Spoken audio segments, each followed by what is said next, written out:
উড়িষ্যার Gopalpur sea beach তো অনেকবার গেছেন, কিন্তু আপনি কি জানেন এই গোপালপুর সি বিচ থেকে মাত্র 25 কিলোমিটার দূরেই রয়েছে উড়িষ্যার দ্বিতীয় ব্লু ফ্ল্যাগ বিচ সোনপুর সমুদ্র সৈকত। এই সমুদ্র সৈকতে গেলে এখানকার পরিচ্ছন্নতা, সমুদ্রের নীল জলরাশি আপনার মনকে শান্ত করে তুলবে। শুধু কি এই সমুদ্র সৈকতের টানেই আপনি কলকাতা থেকে এত দূর যাবেন? সেটা বোধহয় খরচ সাপেক্ষ হবে না। সেই জন্যই ভিডিওতে আমি দেখিয়েছি এই সমুদ্র সৈকতের সাথেই আর কি কি স্পট সাইট সিন হিসেবে ঘুরে দেখতে পারবেন। আর সঙ্গে থাকবে একজন ভালো ড্রাইভার দাদা আর খাওয়া দাওয়ার সন্ধান। সবচেয়ে ভালো খবর, এই ট্যুরটা হচ্ছে একদিনের। আমি সুরূপা, আজ 7ই জুন 2026 আর এখন বাজে রাত্রি 1:08। আমি রয়েছি খড়গপুর স্টেশনে, আর এবারে আমি এক্সপ্লোর করতে যাচ্ছি অফবিট উড়িষ্যার একটি সমুদ্র সৈকতে। আর এবারে জার্নি করছি চেন্নাই মেলে 12839 হাওড়া চেন্নাই মেল, যেটা প্রত্যেক দিন হাওড়াতে রাত্রি 11:45 ছেড়ে পরদিন সকাল 8:20 পৌঁছায় ব্রহ্মপুর স্টেশনে। আমি খড়গপুর থেকে বোর্ডিং করব। খড়গপুরের টাইম হচ্ছে 1:20। এই হচ্ছে আমার সিট, সাইড লোয়ার, আর মেয়ে আছে সাইড আপারে। আর দারুণ সিট পেয়েছি আমরা, আর একটা রয়েছে আপার। তাহলে চলুন, আবার আপনাদের সাথে দেখা হচ্ছে কালকে। আজকের মতো গুড নাইট। পৌঁছে গেলাম ব্রহ্মপুর স্টেশনে। এই হচ্ছে ব্রহ্মপুর স্টেশন। ট্রেন দিয়েছে 4 নম্বর প্ল্যাটফর্মে। এখন বাজে সকাল 10টা। এখন প্ল্যাটফর্মের বাইরে যাব। আর ব্রহ্মপুর স্টেশন থেকে সোনাপুর ব্লু ফ্ল্যাগ বিচ প্রায় 25 থেকে 30 কিলোমিটার দূরে। বাইরে গিয়ে দেখি কি অপশান আছে যাওয়ার।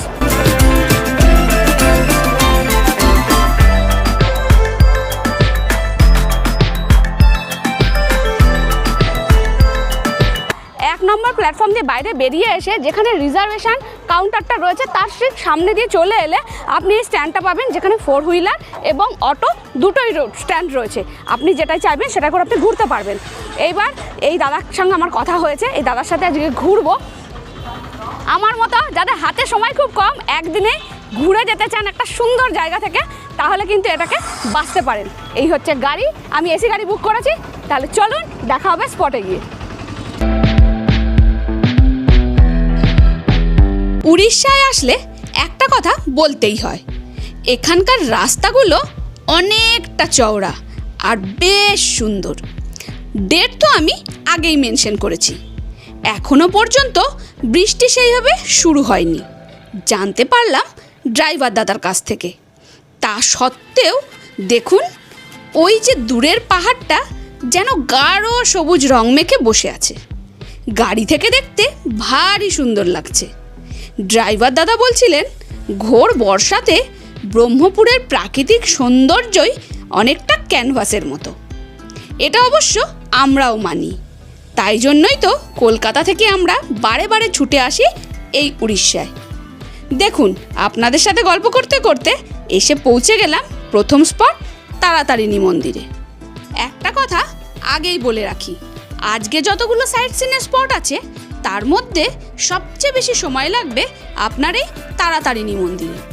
কারণ এই মন্দিরটি পাহাড়ের চূড়ায়, আর ওইখানে পৌঁছানোর জন্য সবচেয়ে সহজতম উপায় হলো রোপওয়ে। আর এখানেই হলো গেরোটা, লম্বা লাইন পড়ে। ভিডিওতে আপনি হয়তো এর উচ্চতাটা ফিল করতে পারছেন না, কিন্তু বিশ্বাস করুন যথেষ্ট খাড়াই।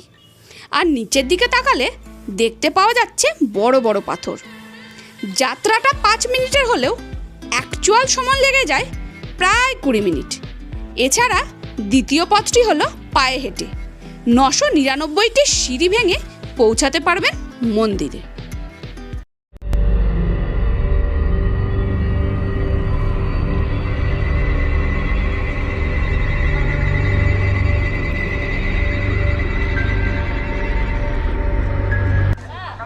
প্রথমেই গেলাম তারাতারিণী মন্দিরে। এইটা কিন্তু পাহাড়ের ওপরে শক্তিপীঠের অন্যতম একটি শক্তিপীঠ, আর ব্রহ্মপুর স্টেশন থেকে এর দূরত্ব 35 কিলোমিটার। এই মন্দিরের পৌরাণিক কাহিনী হলো, দেবী সতীর দেহত্যাগের পর ভগবান বিষ্ণুর সুদর্শন চক্রের দ্বারা খণ্ডিত দেহের স্তন অংশটি এখানে পড়েছিল। তাই এটি স্তনপীঠ নামেও পরিচিত। এই মন্দিরটিকে যেহেতু 4টে আদি শক্তিপীঠের একটি শক্তিপীঠ হিসেবে গণ্য করা হয়, তাই এখানে আদিশক্তির 2 রূপ, মা তারা এবং মা তারিণী একসাথে যমজ দেবী হিসেবে পূজিত হন। মন্দিরটি দর্শনের সময় হলো সকাল 5:30 থেকে রাত্রি 10টা পর্যন্ত। এই পবিত্র মা তারাতারিণী মন্দির উড়িষ্যার গঞ্জাম জেলায় ব্রহ্মপুর শহরের কাছে ঋষিকুল্লা নদীর তীরে কুমারী পাহাড়ের চূড়ায় অবস্থিত। তবে আফসোস হলো ভিডিওগ্রাফি অ্যালাউ না থাকায় আমি আপনাদের বিগ্রহ দেখাতে পারলাম না। এইবার আসি ড্রাইভার দাদার কথায়। ওনার ব্যবহার খুব ভালো, আর সত্যি কথা বলতে ওনার নাম আমি ভুলে গেছি, তবে ওনার ফোন নাম্বার আমার কাছে আছে, চাইলে আপনারা যোগাযোগ করতে পারেন। আমি এখন লাঞ্চ করতে এসেছি ধাবা, যার নাম হচ্ছে বিল্লু ধাবা।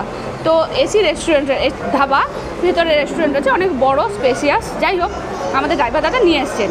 এইবার বিশ্বাস করুন, এত গরম, মানে শুধু মনে হচ্ছে জল জাতীয় জিনিস খাই। এবার আমি কি অর্ডার করেছি সেটা তো দেখে বুঝতেই পারছেন, উড়িষ্যার ফেমাস পখাল ভাত।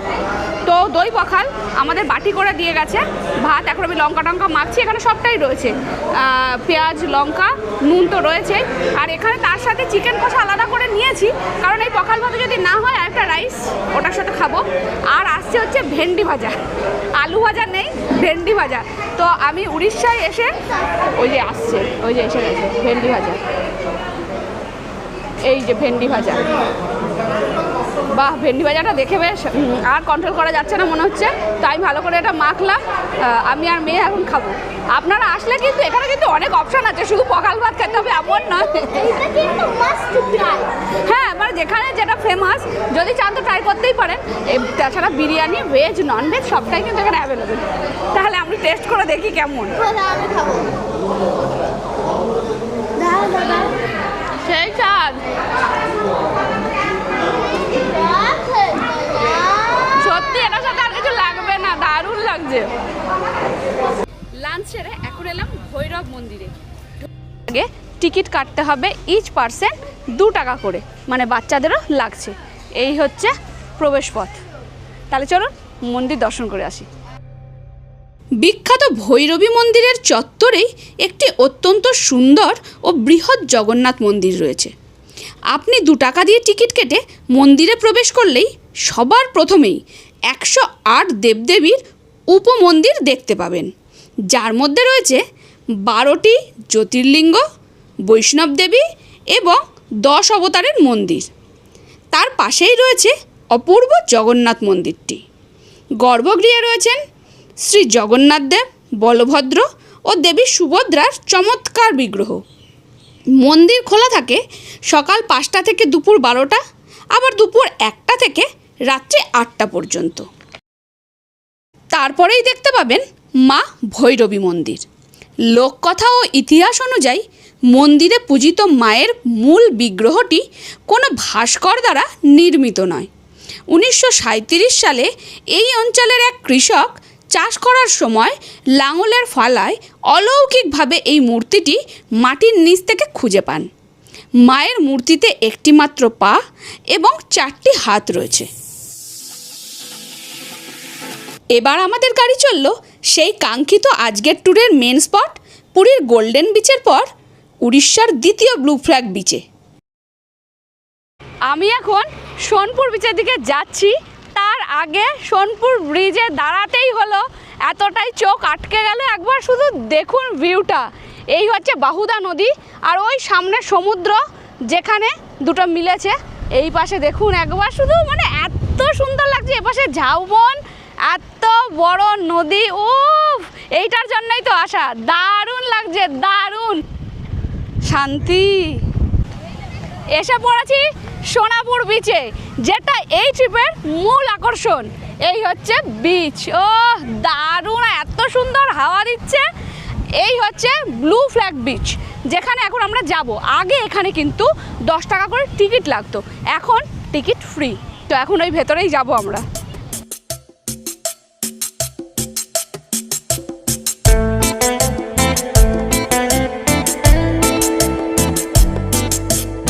এটি অত্যন্ত পরিচ্ছন্ন, শান্ত এবং কম ভিড় থাকা একটি ভার্জিন বিচ। এখানকার সোনালী বালুতট এবং চমৎকার সূর্যোদয় ও সূর্যাস্তের দৃশ্য পর্যটকদের মূল আকর্ষণ।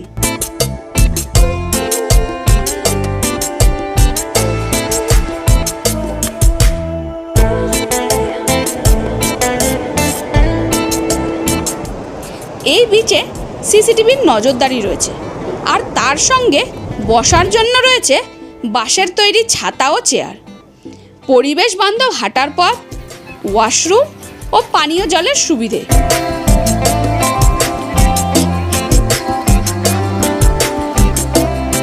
আর ব্রহ্মপুর স্টেশন থেকে এই বিচের দূরত্ব প্রায় 30 কিলোমিটার।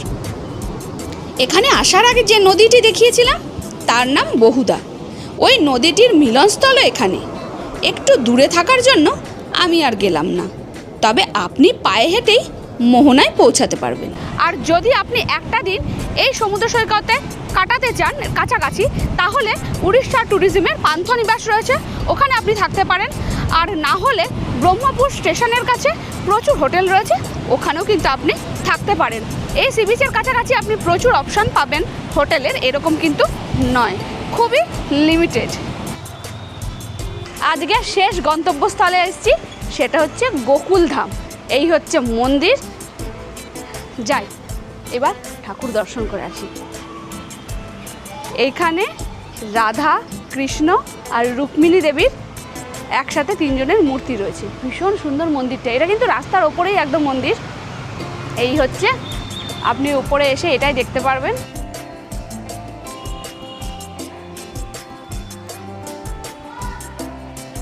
আমার আজকের ডে ট্রিপ এখানেই শেষ হচ্ছে। এখন বাজে বিকেল 5:08। দাদা আমাকে ড্রপ করলেন, স্টেশনে চলে এসেছি। আপনারা কিন্তু কলকাতা যাওয়ার জন্য ব্রহ্মপুর থেকে ডাইরেক্ট ট্রেন পেয়ে যাবেন। আমি কিছুটা সময় আগে যাব বলে আমি ব্রহ্মপুর থেকে রাজ্যরানী এক্সপ্রেসে করে যাব ভুবনেশ্বর। ভুবনেশ্বর থেকে জগন্নাথ এক্সপ্রেসে করে যাব খড়গপুর। এটাই ইনফরমেশান আপনাদের দেওয়ার ছিল। তাহলে চলুন